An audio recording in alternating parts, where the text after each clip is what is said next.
सार्वदेशिक आर्य प्रतिनिधि सभा नई दिल्ली के प्रधान स्वामी आर्यवेश मंगलवार को सूर्य नगरी आए। एयरपोर्ट पर आर्य समाज के स्थानीय पदाधिकारियों ने स्वामी आर्यवेश का स्वागत किया। उन्होंने कहा कि आसाराम मामले की पीड़िता आर्य समाज ही है। उन्होंने पीड़िता की हिम्मत की दाद देते हुए कहा कि कई लोगों का चेहरा अलग दिखाई देता है, लेकिन जब नकाब उतरता है तब उनका असली चेहरा सामने आता है।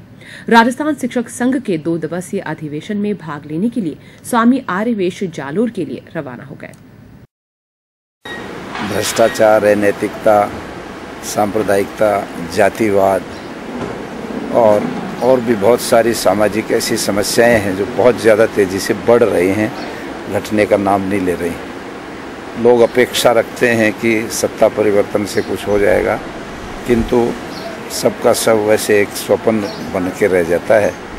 इसलिए ऐसे में एक सामाजिक संगठनों का दायित्व बनता है कि वे समाज में जन चेतना का काम अपने हाथ में लें। जब तक समाज की जागृति नहीं होगी तब तक राजनीति भी एक प्रकार से सही दिशा में नहीं जा सकती।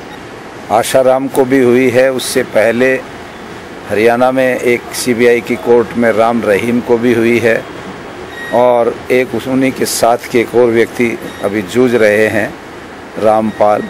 और इस तरह के लगभग 125 लोग जो धर्म के क्षेत्र में बड़ी पहचान अपनी बनाए हुए थे, उनका चेहरा कुछ था और अंदर कुछ था, वो सब कहीं ना कहीं जेल में हैं या बेल आउट हो रखे हैं और मुकदमे उन पर चल रहे हैं संगीन।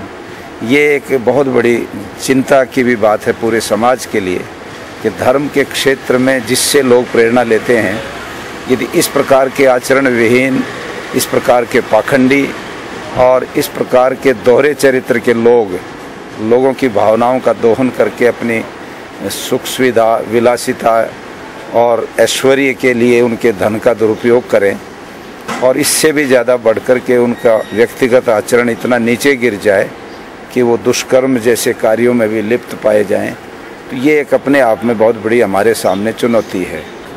गुरुकुल शिक्षा प्रणाली जो प्राचीन शिक्षा प्रणाली रही है इस देश की, जिसके कारण से भारत विश्व गुरु रहा है, उसके संबंध में वहाँ पर चर्चा होगी और मैं निमंत्रण देने जाऊँगा वहाँ। आने वाली 6, 7, 8 जुलाई को हमने पूरे देश के लेवल पर अंतर्राष्ट्रीय गुरुकुल महासम्मेलन गुरुकुल कांगड़ी हरिद्वार के प्रांगण में रखा है, जिसमें 10 से 20 हज़ार लोगों का बहुत बड़ा इकट्ठ होगा।